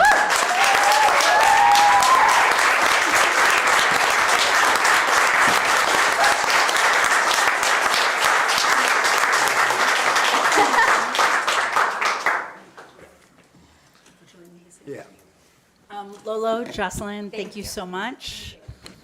Thank you so much. Okay, time, what you all been waiting for, I believe. Time for public comment, 3 minutes each. Line up at the dais and take your turn. Hi, my name's Olivia Diaz, and I've been away from this community for over a decade. When I came back, I was looking for something that I could do as an individual. And I came across a little it's called the Red Card. And I found it online, made a copy of it, and have been printing them out and giving them out as I run across people who seem obvious to me as people who might be looked at by ICE. And I've handed out about 20 of them. But that's all I can do. So that's one thing. The second thing is I recently heard a statistic, and unfortunately I can't quote the source, but it was somebody who had done some studies of politics and discovered that when 3.5% of the population is in opposition, authoritarianism fails. And I'm so proud that I've come to a city where the city itself, the government, is standing up I look I'm so appalled at the cowardice that we're seeing. The universities, of course, our representatives are just keeping mum or bending over backwards. It's called anticipatory, acceptance. And it's just, we just have to stand up and protest. Anyway, that's all I had to say. I'm very, very proud of you, and I'm touched that you have taken this action. Thank you. Thank you. We're happy you came back.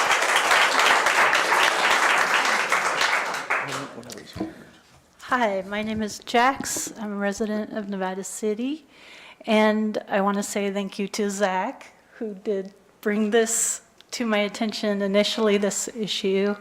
And I also want to say thank you to all the city council members for your dedication to our community and for your support of this resolution to protect and affirm the dignity of our immigrant community. Most of us living here are immigrants and descendants of immigrants. More recent immigrants should have the same opportunities as those who came before. Immigrants have long been at the heart of California's success, powering industries from agriculture to healthcare systems and strengthening our local businesses. Their labor supports our food systems, our tourism industry, and the overall well-being of our region. When we create a safe and welcoming environment for everyone, we build a stronger, more resilient community. Immigrants are our neighbors, coworkers, friends, and family, and I'm going to try not to cry. And I'd like to tell you about my late grandfather, Jose Bravo. My grandfather Joe's parents immigrated to California from Mexico. He dedicated his life to service. During the Korean War, he became a decorated tank commander. He played ball on teams at school, including Sierra College and Placer High School, and in the community, and was inducted into the Nevada County Softball Association Hall of Fame. In retirement, he served as a reserve officer with the Placer County Sheriff's Department. He gave so much to this country and our community despite facing racism for his ancestry. Immigrants are raising families, paying taxes, and helping to sustain our community through volunteerism and service. Supporting this resolution is not just an act of solidarity, it is an investment in our shared future and upholds principles of justice, economic stability, and community well-being that we all cherish. Supporting this resolution affirms our core values of fairness, inclusion, and human dignity. It ensures that Nevada County remains a place where people can live, work, and contribute without fear. It sends a message that we value and protect those who help make our communities stronger. Thank you again for standing on the right side of history and supporting this resolution. Thank you.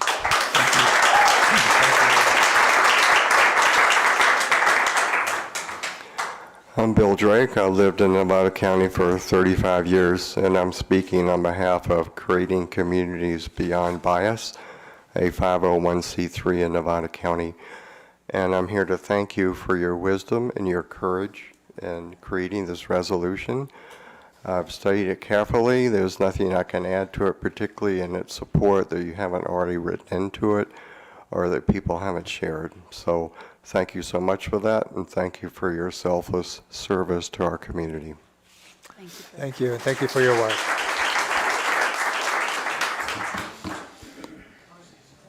Hi, my name is Marie Ipsley. I live in the area for the last 3 years. My children are going to the local school. My husband works from home. I'm an immigrant. I was born in Africa, and I was raised in France with my French mom. And then we moved here with my Irish husband, because I had to make it complicated. And we moved here, we moved to North Carolina a few years 10 years ago. And last year, I became an American. And with my husband. I'm very proud to be an American, but I have a lot of fear for my children. They're colored, and not a lot of people know where they come from. Some take me for an Indian, some take them for Mexican. They give us all sorts of nationality, which I actually love. But and then a few months ago, Lolo approached me and told me that I needed to join Columbia Human, so now I'm on the board because I'm really just human and from many places. I just want to thank you and really thank the police as well for representing our community of immigrants in Nevada City.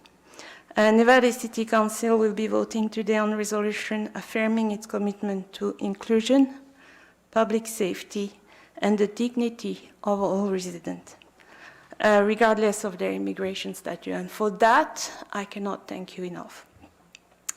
The resolution acknowledges the historical exclusion and discrimination that have shaped our community, and it still shaped it. My children sometimes are victims of words that shouldn't be told to them. And our community needs to be reinforced and still fight every day. Thank you again. Thank you so much.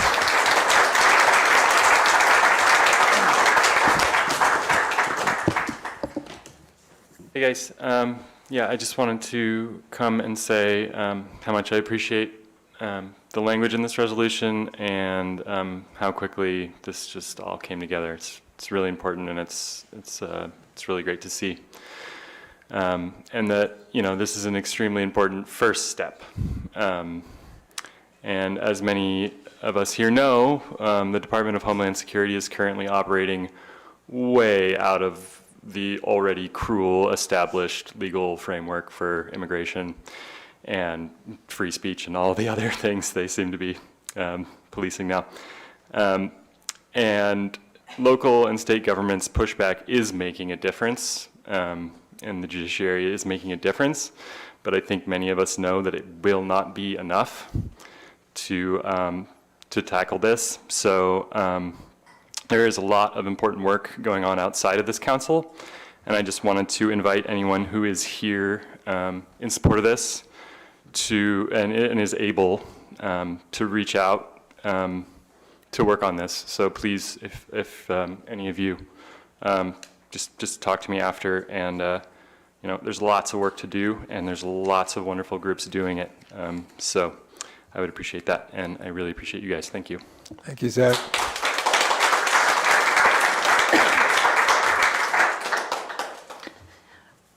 I've lived here 33 years. I raised my kids here, and I have served on this council. And I have never been prouder to be a member of this community than I am right now. Thank you so much for what you have done. And I know it's going to take a lot of us to keep fighting against this. And I think we just need to stand up for what's right. And I am thrilled to live in this community because my community stands up for what's right. Thank you. We love you, Aaron. We love you, Aaron.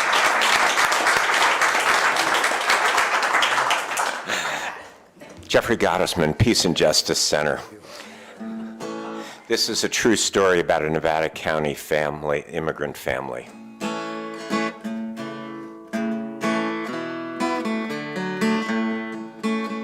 Jorge loves me.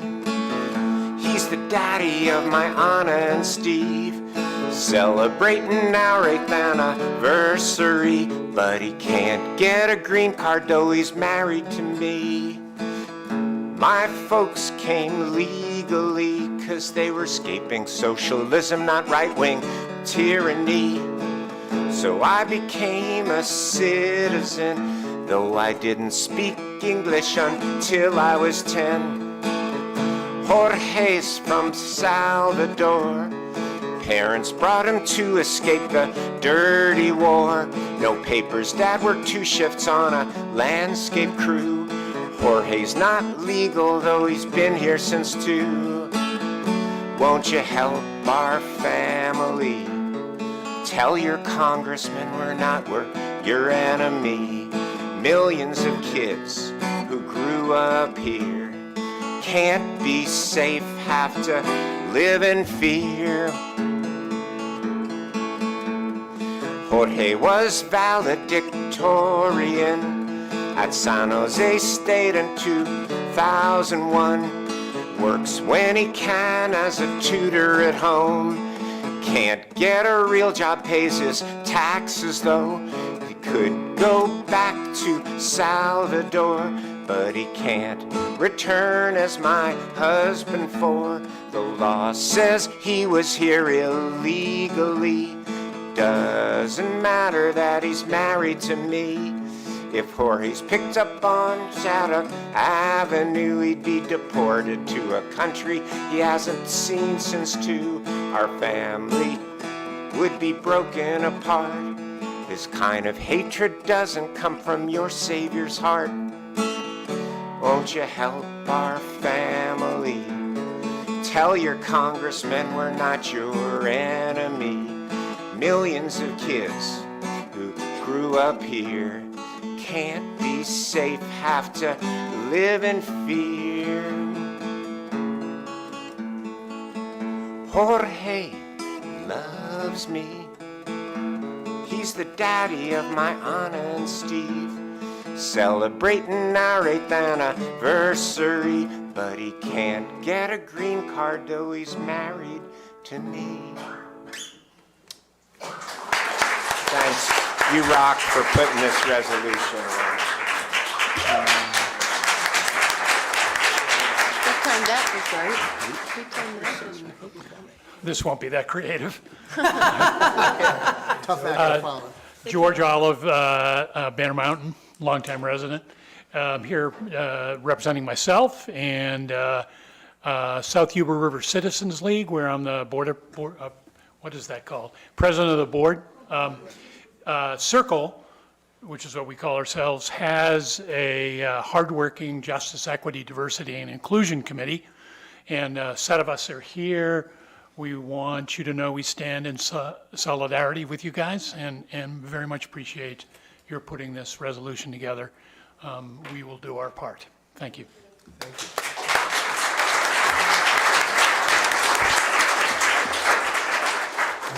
Anyone else? Nick of time.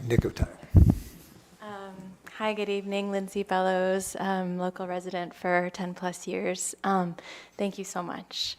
That's really inspiring to be a member of this community, and thank you for the words that you shared that, you are trailblazing for other agencies in the vicinity. So thanks, Grass Valley, in advance for doing something similar, and Board of Supervisors, we're coming for you.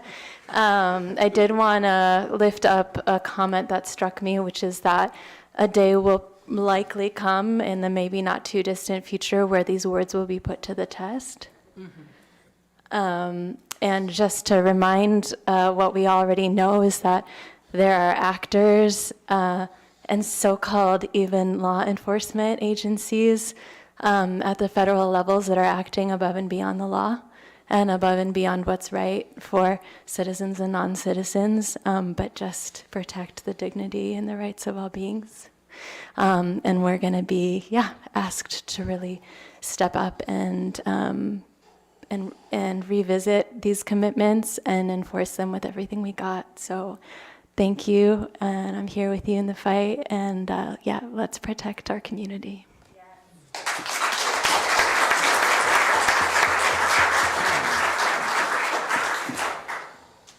Okay. Excuse me, I'm going to bring it back to the council for final comments. If I may. Thank you so much, Lindsay, for that final comment. I've often said, as we adopt these resolutions, words are a start, they're aspirational, and then we have to continue to breathe life in them through action. And so I think we're all aware of that as much as we can be cognitively, and hoping that hoping for the best in this community. I'm going to read to you what I wrote for tonight. I'm really proud to present this resolution affirming Nevada City's commitment to being a place where all people, regardless of where they are born, can live with dignity without fear. I am so proud because for me, this is also personal. As the daughter and granddaughter of immigrants, I've got my abuelos Lily and Juan right here with me, with my grandmother's rosary. I know firsthand that the story of this country has always been shaped by movement, sometimes by choice, sometimes by force. And yet, generation after generation, people have continued to seek opportunity, safety, or simply a chance to build a better life. It's important to remember that many of us come from immigrants. That is true of the city, that is true of this county, that is true of this country. This is a fact. Immigrants helped build Nevada City. In fact, immigrants built Nevada City. They sustained it, and they continue to enrich it today. History also tells us some harder truths, that belonging has never been automatic. Jocelyn spoke to that this evening. And that this town, like so many others, has been complicit in exclusionary policies that harmed immigrant communities. There were moments when we aligned with the worst instincts of this country, when we pushed people out instead of embracing them. Our own records right here in the city reflect the same exclusionary attitudes that fueled national policies. Nevada City's own Aaron Sargent, former California senator, House commemorated at the top of Broad Street, played a key role in the passage of the Chinese Exclusion Act of 1882, which prohibited the immigration of Chinese laborers and was one of the first laws barring immigration based on race. He also supported its indefinite extension, which remained in effect until 1943. Tonight, we acknowledge that history, not to dwell in guilt or shame, but to make sure the mistakes of the past do not dictate our future. To make sure today, when we have a chance to do better, that we take it. And this is not just about the past, it's about what's happening now, because we are moving into a time when, doing the business of the city, colleagues, might begin to look a bit different. It will always be fire mitigation, taking care of our water and roads, making sure we're addressing the housing crisis. Yes, we can be sure of that. But it also may look like standing up to an oppressive federal government.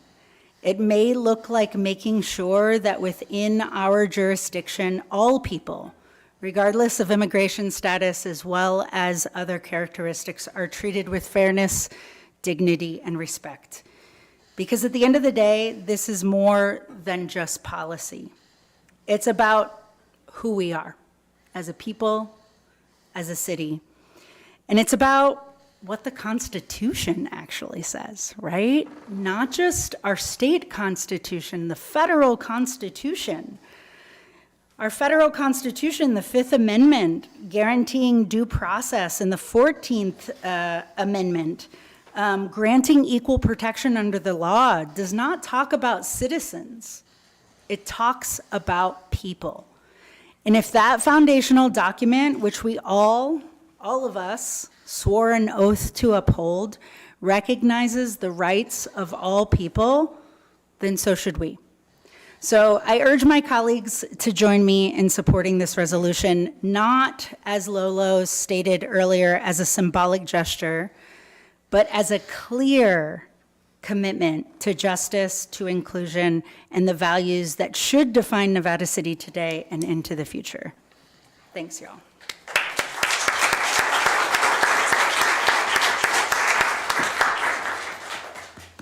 Who would? No one wants to follow that. Should we just take a 3-hour break and? Should have gone last, sorry. Yeah, you should have gone last. Rude. This has been an excruciating year for people who care about people so far. I find myself just pacing around the house, just agonized. For everyone else, those who don't care about people, I guess we're great again.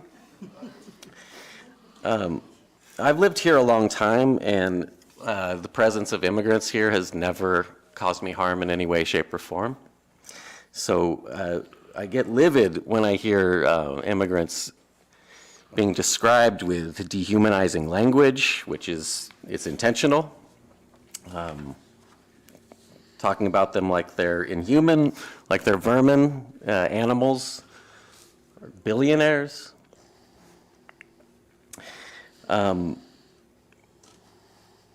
I sit at home and I just mourn the country that I know that we could be, and that we've had so many near misses and almost were.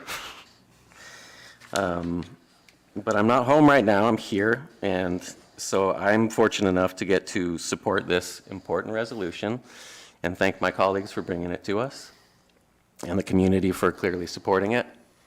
I saw one dude leave and I wonder if he was like, I should get out of here instead. I had my big speech, but I should probably just bounce. So thank you for bringing this.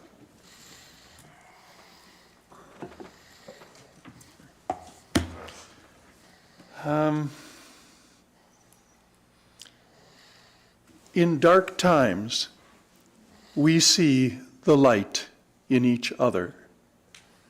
So I want you to look at each other and the other people in the room. These are the lights that will keep you through these dark times.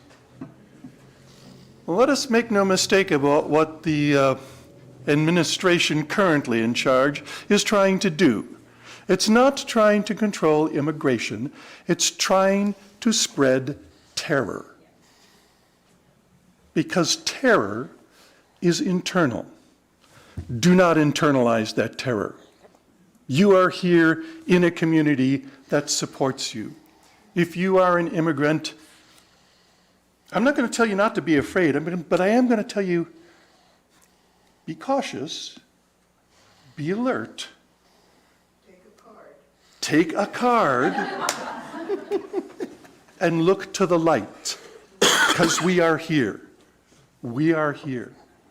And we have already affirmed in the proclamation we read earlier today what we want. We want well-being of children and families by promoting safe, stable, and nurturing environment, because, as Nicole put it, the children of today are the citizens of tomorrow. Let's pass this resolution and support each other.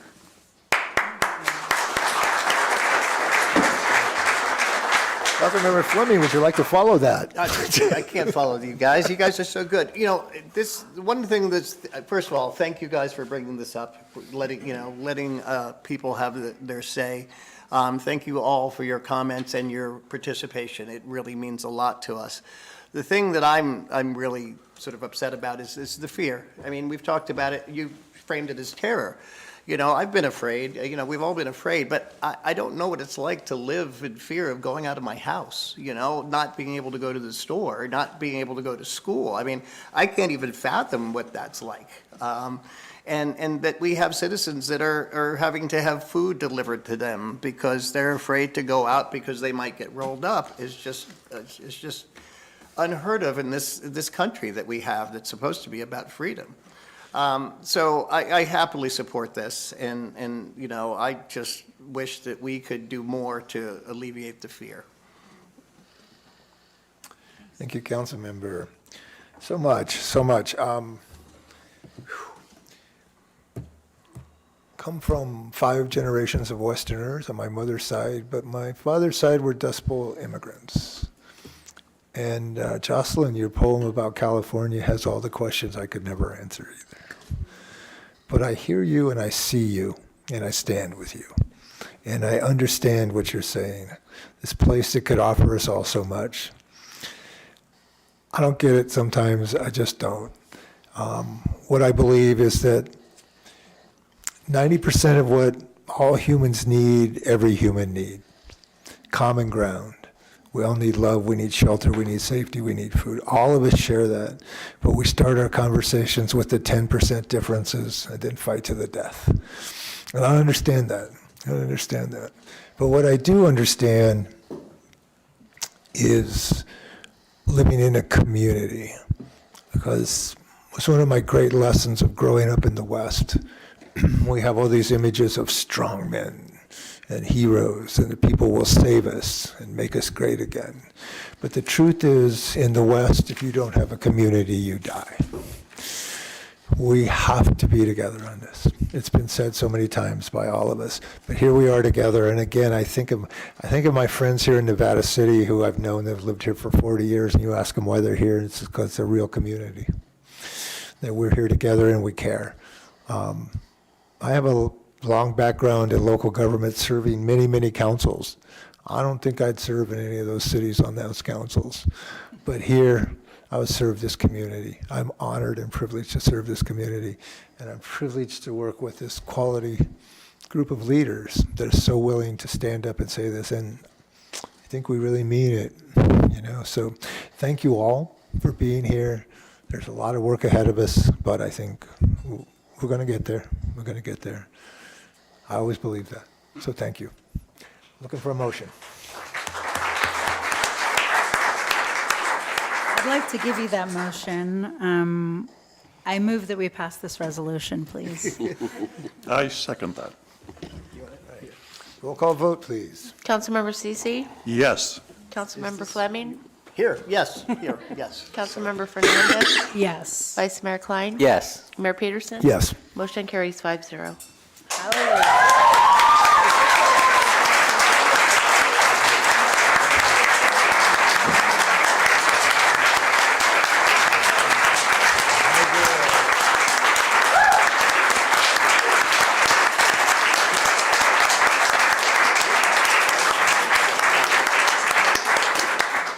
I didn't think these meetings were supposed to be emotional. This was an emotional. We're going where we need to go. So thank you all. All right, so we're going to turn to our illustrious city manager, who's going to give us his report if he has any energy left to do so. Illustrious, I'll take it.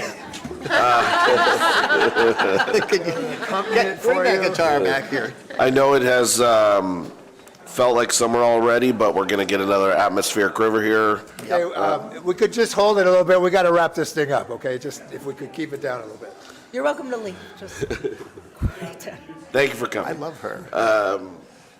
We'll get another atmospheric river starting tomorrow, so for those at home that want to stay engaged after this meeting, drive safe in the moisture to come see us tomorrow night at the Foundry, where we'll be, the mayor will be leading an exercise on focusing the priorities of our strategic plan. Couple other events coming up before our next meeting. The City Hall is closed on March 31st. It's Cesar Chavez Day.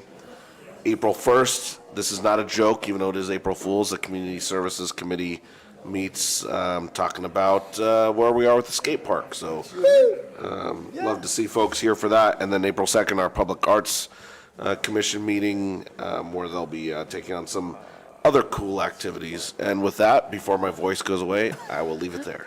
Thank you, Sean. I'm going to clap for you. We got used to clapping for everything. What time is the meeting tomorrow night, Sean? 5. 5. I should know that, huh? It's 6, right? I thought it was 6. Tomorrow? What, the Foundry? Lon was saying 6. I thought it was. It's in the calendar at 6 to 8. Right? Then it's 6 to 8. That's what I thought, okay. I was trying to remember the emails because we had discussions on Yes, the we time. did, we did. Yeah. I just- Show up at 6. Great. Thank you. Thank you. We ask that if you're going to speak, please exit the room so we can finish our meeting. Thank you so much. Thank you. Okay, anybody else? I don't have any committee things. The courthouse was our last committee, and I think that was really well covered. I did spend 3 illustrious days, at the Public Works Officers Institute Cal Cities conference in Universal City. Wow. It was like, that's what it was. It was wow. No, it was great. So lots of connections to different cities, and I talked to a lot of public works. Your tribe, your people. I dropped your name everywhere. Anybody respond? No. Yeah. Anyone pick it up? Wow. But I didn't see any of your cities, so. Anyway, thank you. Thank you, Mayor. That's cute. I don't know what that, I don't even know what that is. Anybody else got, let's see, anything? Yes, I had it, and I just flew out. Oh, yes. So the planning commissioner I appointed, Peter Van Zandt, is having health issues and has decided to step down. Oh, no. So I will be looking to fill that position, hopefully before the next meeting, which is April 17th? 9th. No, it changed. 24th? The next planning commission meeting? Next planning commission meeting.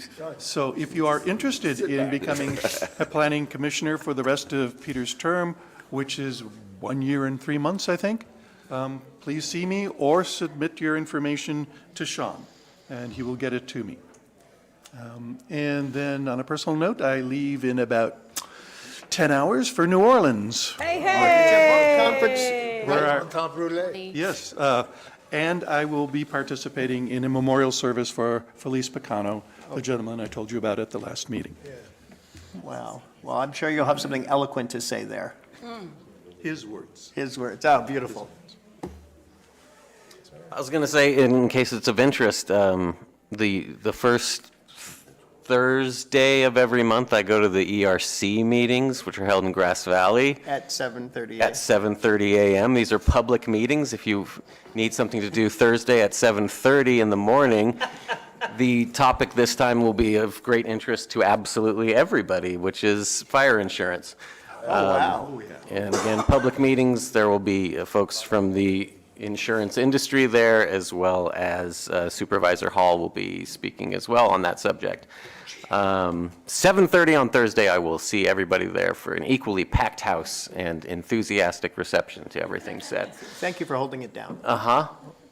That used to be yours, ERC, wasn't it? I have a kid that I have to take to school with our one car at 8 o'clock. Real convenient. But thank you. It's important. It's important. Yeah, no, it's been interesting. That's what comes to mind tomorrow at the Foundry at 6 o'clock. Talking about our strategic plan, not talking about the Miners Foundry, since everyone thinks it's another Miners Foundry meeting, which maybe means people will show up. You should tell them. All right. No, I've already gone. Lou and I wrote a resolution and organized a community, so that's You my. packed the house. That was good. And Lou and I bought a foundry. Lou's been very busy. As of tonight, we did. No, a lot of great work, and that I didn't say that, but it's a beautifully written resolution, and I've read a few in my day. I don't know. I'll have to ask Dean if it was covered all the. Great meeting. I don't know. I'm thinking of my mother-in-law who just passed last week, and I was at the memorial ceremony, and I showed up at the ceremony, and all of her family was there, and everybody was so impressed that a mayor came. I was just like, we all that laughed. $5 will get you a cup of coffee down at the communal cafe, you know. But that's but I'm thinking about her, and I just wanted to share that. So Oh, that's beautiful. Yeah. So thank you all. It's been quite a remarkable evening, and Nice Sean, evening. feel better, and Dean, Yeah. thank you for, and I hope you're comfortably seated. Chief, thank you, Chief, for all your contributions. And thank Gabby Thanks for for the sending that donut. email, Chief. For the donut. So looking for a motion to adjourn. I move that we adjourn. I second. All in favor? Aye. Aye.